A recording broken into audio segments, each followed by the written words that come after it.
श्री कृष्ण श्लोक की दूसरी पंक्ति में औषधि बताए, माया की औषधि। मामेव ये प्रपद्यन्ते मायामेतां तरन्ति ते। अर्जुन, अगर तू भगवान की शरण में आ जाए, मायापति की, तो भगवान फिर माया को इशारा कर दे, हे माया छोड़ दे इसको, ये अब मेरा हो गया। तो माया कहती है कि जब माया पति ने आज्ञा दे दी, हमको क्या लेना देना, छोड़ो जीव को।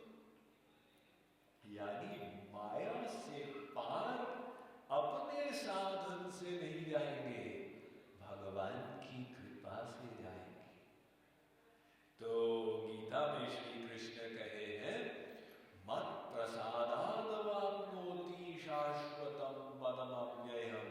अर्जुन, जो परम पद की प्राप्ति होगी ना, वो मेरे प्रसाद से होगी। तो जो ज्ञान साधना से आत्मज्ञान की अवस्था में आ जाता है, समाधि में, वो अनुभव करता है कि माया निवृत्ति तो अभी भी नहीं हुई, क्या करें? तो उसके गुरु यदि ब्रह्म ज्ञानी है, आत्मज्ञानी नहीं, ब्रह्म ज्ञानी, वो गुरु जी कहते हैं, हाँ बेटा, अब तू भगवान की शरणागति कर। गुरु जी, आप तो कह रहे थे अहम ब्रह्मास्मि तत्त्वमसि रटते जाओ। नहीं, अब उससे काम नहीं बनेगा। अब भगवान की कृपा की याचना करो, उनके शरण में जाओ। तो वो ज्ञानी तब उस अवस्था में भगवान के शरणागत हो जाता। अर्थात भक्त पहले दिन से शरणागत होके आगे चला, और ज्ञानी ऐसे आत्मज्ञान की अवस्था प्राप्त करके फिर शरणागत हो गया। लेकिन जब शरणागत हुआ तो भगवान ने कृपा कर दी, और कृपा करके उसकी विद्या माया को भी नष्ट कर दिया और उसकी मुक्ति करा दी। तो ते प्राप्नुवन्ति मामेव सर्वभूतहिते रताः। श्री कृष्ण कह रहे हैं, अर्जुन, वो ज्ञानी भी लास्ट में मुझे प्राप्त कर ही लेते हैं। अर्थात आप चाहे ज्ञान मार्ग से जाए, चाहे भक्ति मार्ग से जाए, लास्ट में भगवान जरूर मिलेंगे, क्योंकि आप प्रकाश की ओर जा रहे हैं, अंधकार की ओर नहीं। अरे, अगर आपको जाना है पाटन से महसाना द्वारका की ओर, सुरेंद्र नगर होते हुए, तो आप चाहे मोटरसाइकिल से जाएं, स्कूटर से जाएं, गाड़ी से जाएं, किसी भी प्रकार से, तो माउंट आबू तो नहीं आएगा ना, क्योंकि आपकी दिशा वही है। इसी प्रकार से अर्जुन, वो ज्ञानी भी आ जाता है मेरे पास। तो फिर स्वाभाविक प्रश्न है, अर्जुन का प्रश्न एकदम सही है कि अगर ये दोनों मार्ग हैं महाराज, तो इन दोनों में श्रेष्ठ कौन सा है? और श्रेष्ठ को भी छोड़ो, हम कौन से मार्ग से चले? श्रेष्ठ वाला प्रश्न तो बाद में आए, हमारे लिए कौन सा मार्ग उचित है? तो वो ज्ञान मार्ग के लिए अब श्री कृष्ण क्या बताते हैं, अर्जुन को कौन सा रेकमेंड करते हैं, ये इंपॉर्टेंट। देखिए, डॉक्टर का रेकमेंडेशन आना चाहिए ना। अगर मरीज जाए डॉक्टर के पास, डॉक्टर साहब पेट में बड़ा दर्द, तो डॉक्टर कहे तुमको क्या पसंद है? क्या मतलब मेरा दवा खाना है बाहर में, उसमें अलग अलग दवाइयाँ हैं, solution, mixture, capsule, tablet, ointment, मलहम, तुमको जो पसंद हो उसको खा लो या पी लो या इंजेक्शन लगा लो। तो मरीज उल्टे पैर भागेगा, ये डॉक्टर है या पागल है?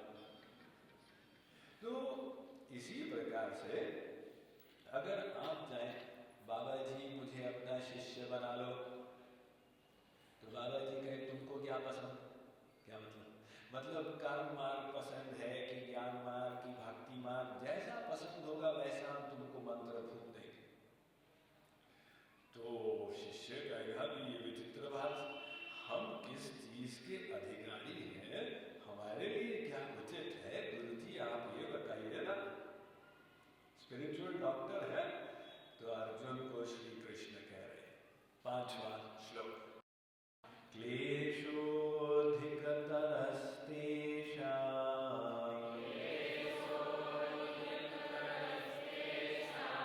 अव्यक्तासक्तचेतसाम्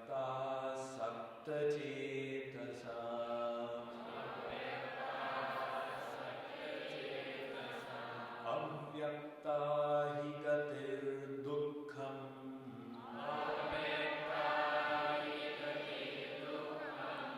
देहवद्भिरवाप्यते।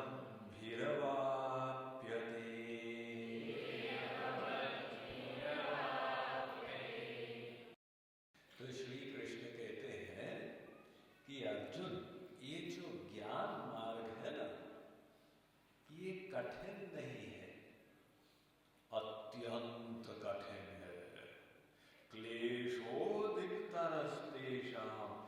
जो देहधारी जीव है, मतलब ऐसे ऐसे भी योगी मुनि हैं जो सूक्ष्म शरीर में हिमालय में गुफा में बैठ के ध्यान करते हैं, उनकी बात अलग है। लेकिन जो देहधारी जीव हैं, जो शरीर में रहते हैं, पाटन नगर आदि में, हम सब लोग, हमारे लिए ज्ञान मार्ग उचित नहीं। क्यों? बड़ा कठिन है। जो सशरीर जीव है उसके लिए अशरीर अव्यक्त भगवान का ध्यान करना कठिन मामला। आप निराकार का ध्यान करो, कैसे करोगे? किस चीज का ध्यान करोगे? स्वामी जी हम लाइट का ध्यान कर सकते हैं। अरे लाइट तो वस्तु है ना, और भगवान तो अनिर्देश्य है, वो लाइट नहीं है। अब ध्यान करो। स्वामी जी हम प्राणों का कर सकते हैं। नहीं नहीं नहीं नहीं, ये तो भगवान नहीं, आप निराकार का करो। आजकल तमाम लोग ट्राई करते हैं। प्राचीन काल में जो गुरु लोग निराकार का मार्ग सिखाते थे, वो शिष्य को दर्शन भी नहीं देते थे, पर्दे के पीछे बैठते थे। वरना शिष्य गुरु को देख लेगा तो गुरु का ध्यान करने लग जाएगा, फिर निराकार का नहीं होगा। तो श्री कृष्ण कहते हैं जो सशरीरी जीव है उसके लिए अशरीरी भगवान का ध्यान करना क्लेशप्रद है। ये ज्ञान मार्ग कठिन मार्ग है। ज्ञान के पंथ कृपाण की धारा, परत खगेश हो ही नहीं बारा। ये ऐसे है जैसे तलवार की धार पर चलना हो। आप चलिए तलवार की धार पर, एक पैर उठाइए, दूसरा कटा, दूसरा उठाइए, पहला कटा। ये ज्ञान मार्ग। तुलसीदास जी लिखते हैं, कहत कठिन समुझत कठिन, साधत कठिन विवेक। इसको समझाना कठिन, समझना और कठिन, तमाम कठिनाइयां। ब्रह्म कैसा है जी? अनिर्वचनीय। अरे अगर ब्रह्म अनिर्वचनीय है ज्ञानी जी, तो फिर आप प्रवचन क्यों दे रहे हैं? प्रवचन को भी बंद कर दीजिए। एक उत्तर प्रदेश में परंपरा है कि जब कोई विवाह होता है तो बारात के साथ लड़के की साइड से लड़के के गांव गांव से पंडित जी आते और वो लड़की के गांव के पंडित जी रहते हैं, तो दोनों आपस में शास्त्रार्थ करते। प्राचीन काल में वास्तविक शास्त्रार्थ करते थे, आजकल थोड़ा व्याकरण की चर्चा आदि कर लेते। अब बारात को आना था काशी से और लड़की के गांव के पंडित जी भी पढ़े लिखे थे, वो अपना पैदाइशी करते थे, कृष्णाय नमः गोविंदाय नमः। लोगों ने कहा बड़ी इंसल्ट होगी, ये लड़कों की साइड के सामने हमारे पंडित जी तो टिक ही नहीं पाएंगे। तो किसी ने उनको सिखाया कि भाई ऐसे करना, तुम इतना सीख लो, अशुद्धम नो वक्तव्यम, ताकि वो जो बोले तुम बोल देना अशुद्धम नो वक्तव्यम, अशुद्ध मत बोलो। और पंडित जी को बड़ा सा कुछ पट वट इत्यादि पहना के बिठा दिए। तो दोनों पंडित लोग बैठे शास्त्रार्थ के लिए। अब काशी के पंडित जी प्रारंभ हुए, अपना प्रस्ताव रखे।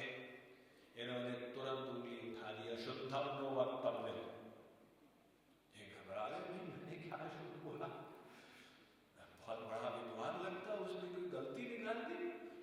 तो संभल के फिर से बोले, फिर उसने कह दिया अशुद्धम नो वक्तव्यम। और नर्वस हो गए, अरे कुछ ना कुछ गलती हो रही। फिर वो ट्राई किए, फिर उसने कहा अशुद्धम नो वक्तव्यम। तो ये सोचने लगे कि भाई कोई दाल में काला तो नहीं। तो उन्होंने अगली बार कहा किम अशुद्धम अत्र, मैं क्या अशुद्ध बोला?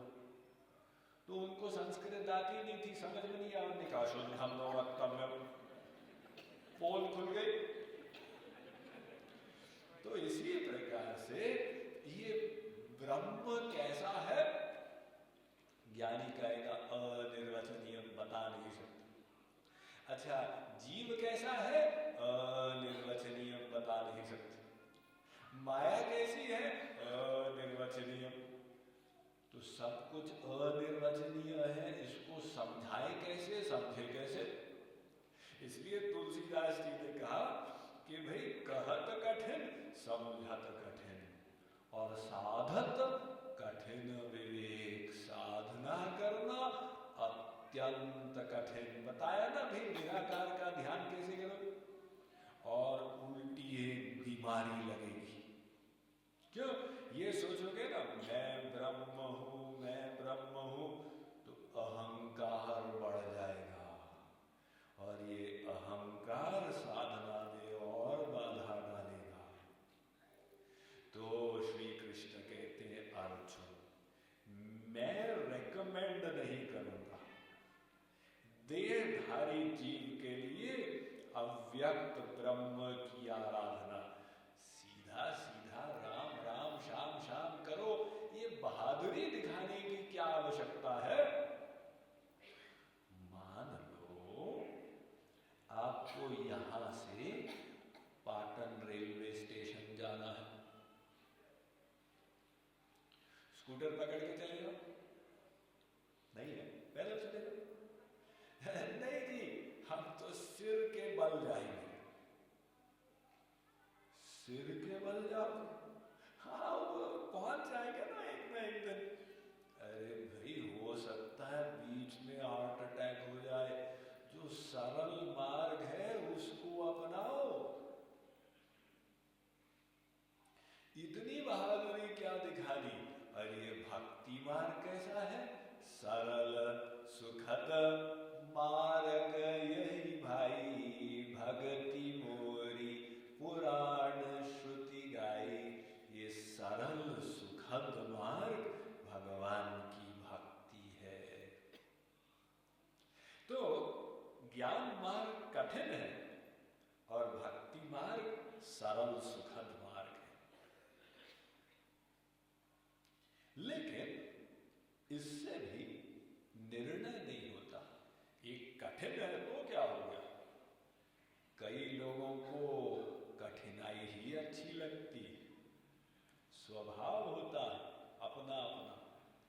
कुछ साहसी लोग होते हैं, उनको कहो भाई ये कठिन है मत करना, वो जरूर करेंगे। जो लोग हिमालय के ऊपर माउंट एवरेस्ट पर चढ़ जाते हैं, उनसे पूछो भाई क्या करने गए थे? जी एडवेंचर के लिए गए थे।